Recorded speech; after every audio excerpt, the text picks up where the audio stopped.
السلام عليكم ورحمة الله وبركاته. أنا علياء من فريق مدونة خبير الأرباح. بفيديو اليوم رح أحكي عن طريقة جديدة من طرق ربح المال للمبتدئين، وهي سهلة جدا وما بتحتاج لمهارات عالية، ويلي هي خدمة التفريغ الصوتي. ببداية هذا الفيديو رح نشوف لو كانت هي الخدمة فعلا مطلوبة أو لا، من خلال إنه إحنا ندخل على مواقع العمل الحر ونبحث عنها ونشوف شو هي نسبة بيع هي الخدمة، وبعدها رح نحكي شوي ونحكي كيف بنقدر نطور حالنا ونحقق أرباح أكتر من خلال هي الخدمة. فلو كنتم مهتمين بهذا الموضوع تابعوا الفيديو للآخر، لأنه أنا متأكدة أنه رح تستفيدوا كتير. وكمان ما تنسوا تشتركوا بالقناة وتفعلوا جرس التنبيهات لحتى يوصلكم إشعار بكل فيديو جديد رح ننزله. وبس هلأ خلونا نبدأ بفيديو اليوم.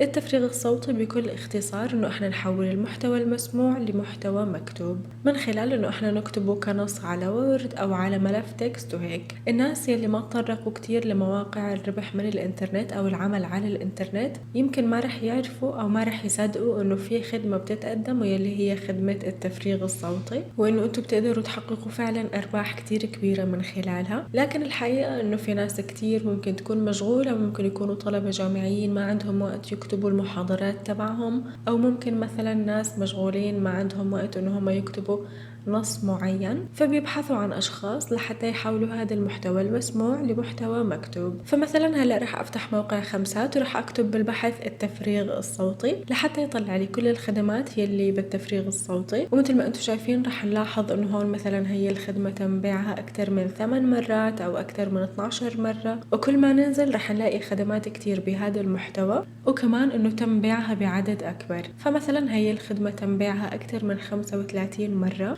ويلي حابة أحكي لكم إياه إنه ممكن أنتوا تتعاملوا مع شخص لأول مرة وهو يعجبه شغلكم مثلا أو يعجبه التنسيق يلي بالملف وهيك، فخلص يصير العمل دائم.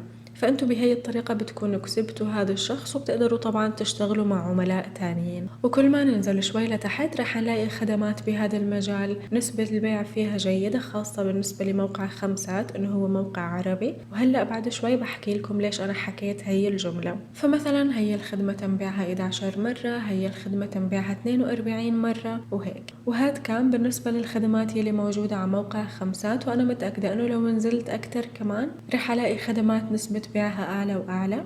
لكن هلأ رح ننتقل لموقع فايفر لحتى نشوف نسبة البيع فيه. فمثل ما انتم شايفين رح نلاحظ انه هون نسبة البيع جدا كبيرة. فمثلا هذا الشخص باع أكثر من 556 خدمة، وكمان هذا الشخص باع أكثر من 915 خدمة. فلكم أن تتخيلوا الأرباح يلي هم حققوها. وهذا الشخص يلي باع أكثر من 900 خدمة حاطط الخدمة يلي هو بيقدمها بالتفصيل من خلال الصورة هاي. فنحن هون رح نلاحظ انه هو بيفرغ 30 دقيقة مقابل $5، و70 دقيقة مقابل 20، و100 دقيقة مقابل $30. وهذا يعني انه هو حاطط حد معين للخدمة يلي $5. طبعا النتائج يلي كانوا بموقع خمسات بنفس الطريقة رح يكون في عدد دقائق معينة مقابل $5. لكن للأسف التنافس بالمحتوى العربي جدا كبير، لدرجة انه الناس حرفيا ممكن $5 انه هي تفرغ لشخص ساعة كاملة.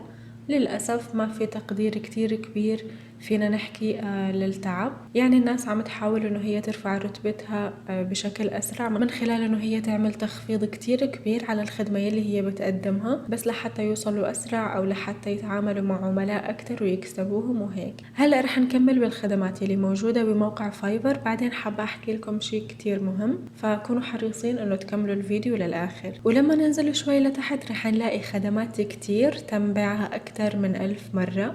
فمثلا هاي خدمة من الخدمات انباعت أكتر من 1000 مرة. هي الخدمة كمان تم بيعها أكتر من 500 مرة، والخدمة اللي على اليسار بيعها أكتر من 1000 مرة. فنسبة البيع بالمواقع الأجنبية جدا أكبر من المواقع العربية. ويلي حابة أحكي لكم يا أنه حتى لو أنتم ما كان عندكم اللغة الإنجليزية، طبعا لأنه موقع فايفر باللغة الإنجليزية، فعادي حتى لو ما كانت عندكم هي اللغة أنتم ممكن تنزلوا في خدمة مثلا تفريغ المقاطع العربية. وطبعا أكيد بتقدروا تبدأوا على موقع خمسات لحتى لحتى تكسبوا خبرة كيف تتعاملوا مع الناس أو مع المشترين، لحتى يكون عندكم مثلا أعمال سابقة وهيك. لكن نصيحتي إنه حاولوا طوروا اللغة الإنجليزية يلي عندكم لحتى تقدروا تشتغلوا وتكسبوا أرباح أكتر من الخدمة يلي أنتوا بتقدموها، لأنه مثل ما حكيت لكم المواقع الأجنبية بتقدروا تحققوا فيها أرباح أكتر من المواقع العربية، لأنه حتى بالمواقع العربية الناس ما بتحب تدفع كتير، ما بعرف ليش، يعني هي حقيقة لازم ما حدا يتضايق مني لأني عم بحكيها. بس اللي بنلاحظه فعلا إنه مثلا موقع خمسات، صحيح إنه هو من اسمه خمسات بيقدم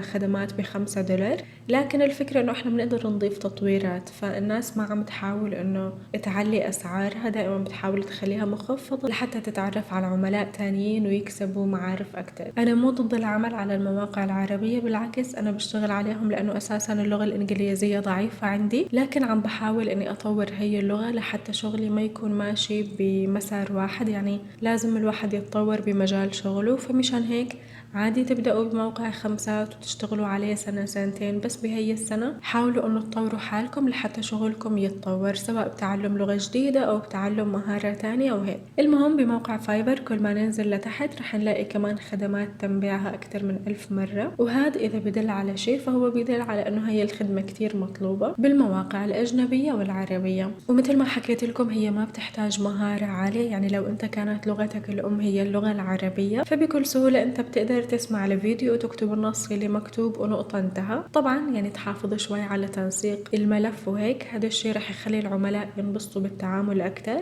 لكن هي ما بدها مهارات جدا عالية، المهم إنه كتابتك تكون سليمة والملف منسق.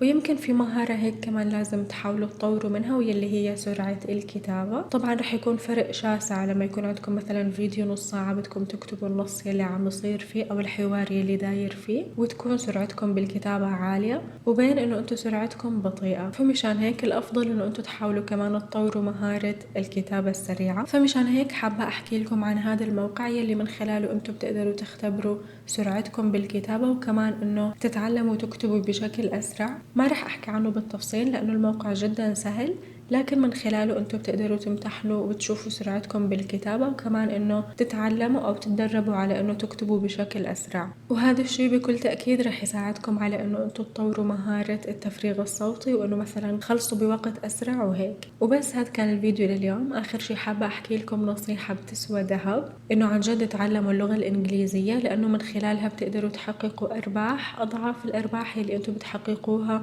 بالمواقع العربية. وبس يا رب ما أكون طولت عليكم، بتمنى تكونوا استفدتوا من الفيديو. لو كان عندكم أي سؤال أو استفسار ما تنسوا تكتبوا لي تحت بالتعليقات، وكمان ما تنسوا تشتركوا بالقناة وتفعلوا جرس التنبيهات لحتى يوصلكم إشعار بكل فيديو جديد رح ننزله. في أمان الله.